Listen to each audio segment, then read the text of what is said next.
You want what they have, but you don't want what it costs them to get it.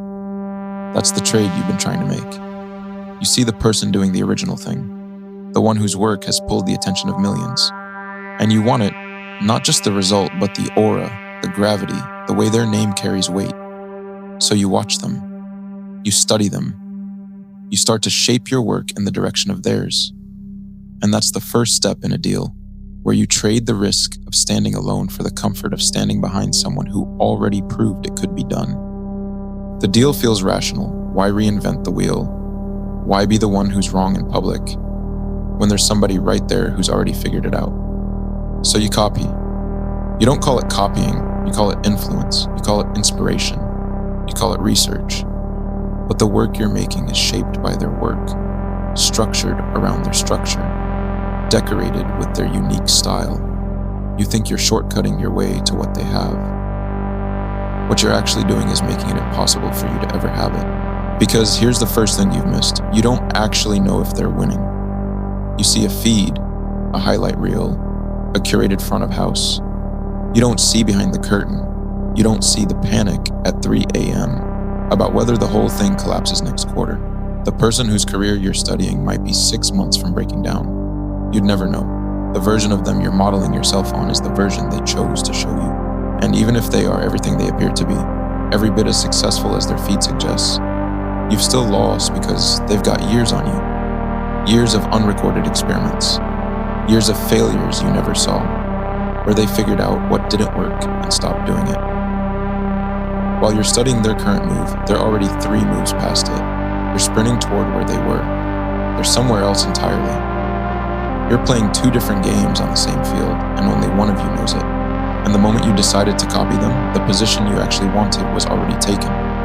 Because the thing you envied was never the output. It was the standing. The sense that they, specifically, are the source of something that cannot be transferred, it cannot be borrowed, it cannot be earned by being downstream of the person who has it. The leader is the leader by definition, and every imitator, by the same definition, has classified themselves as the other thing. And by the time you've executed their playbook well enough to be competitive, the playbook is dead. This is the part of the timeline that breaks most copyists. They study the move that worked last year, build the skills to do it themselves, finally launch their version, and discover the move stopped working 6 months ago. The leader has pivoted, the trend has broken, the market has moved on. Imitation isn't just structurally weaker than originality, it's structurally late. So stop studying someone else's blueprint and be the blueprint. Stop trying to figure out how to do their thing better. Figure out what your thing is and do it before anyone has the chance to know whether it works. Be the source. Be the one who other people are studying 3 years from now, while you've already moved on to whatever comes next. Create your own lane. Not because it's easier, it isn't, but it's the only lane that's actually yours, and the only lane that has ever produced the thing you say you want.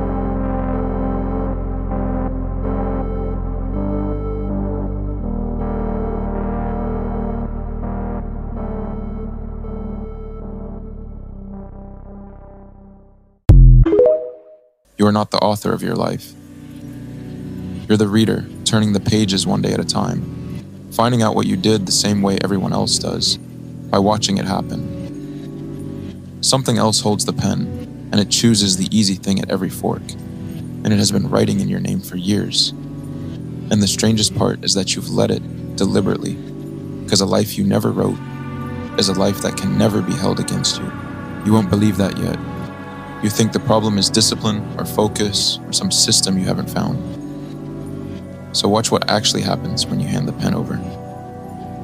You don't have to commit, and what you don't commit to, you can't be measured against. And what you can't be measured against can never be called a failure. That's the whole transaction, and it was never about the work. You're not avoiding the work. You're avoiding the verdict. Because the moment you pick up the pen and write the life you say you want, you become accountable for how it turns out. Right now, you aren't. Right now, the gap between who you are and who you could have been has no fingerprints on it, so it stays bad timing, it stays circumstance, it stays the way things went. you've been building a life you can disown. And it protects something. There's a version of you that is remarkable, the one who would have built the thing and become the person if you'd ever truly applied yourself. And as long as you never truly apply yourself, that version never has to be tested. That person stays perfect and untouchable and alive. Because the day you go all in is the day you risk meeting the one fact you've organized your entire existence to avoid, which is that you went all in and it wasn't enough, and the remarkable version was never real, so you don't go all in. You keep that person alive by keeping them untested. You protect the dream by refusing to risk it, and then you call the refusal patience. That's the fear underneath the fear. It was never failure, it was being seen by your own eyes, falling short of your own story.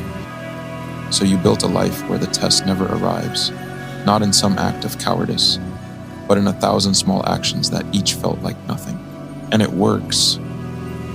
That is the unbearable thing about it. It works perfectly, and the bill comes so slowly that you never connect it to the choice. There is a man who wakes at 50 in a life he doesn't recognize, and when you ask him how it happened, he says it went so fast that it just sort of happened. He thinks he's describing time, but he's describing absence. Because to say it just happened is to admit he was never there for it, that the hand moved for 30 years, and he never once reached up and took it. He didn't lose the life he wanted, he declined it every day in exchange for never finding out what he was made of, and every single time it felt like nothing at all. You can feel the pen moving right now, that pull in you that wants this to stay interesting instead of turning true. That pull is the author. That is the thing that has been writing you.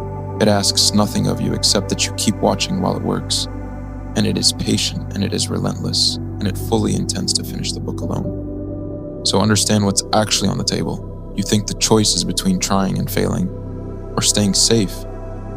It isn't. The remarkable version of you, the untested one you've guarded your whole life, that person doesn't get to live either way. That person was always going to die, and the pages were always going to run out. And the only thing you actually decide is how that person goes. That person can die as a fantasy you protected and never spent, found intact at the end of a life that merely happened to you. Or that person can die the only honorable way a dream can, used up, spent all the way down by someone who finally picked up the pen and signed their name to the page and found out. You thought the unwritten life was the safe one, when it was the only one that was ever guaranteed to be wasted.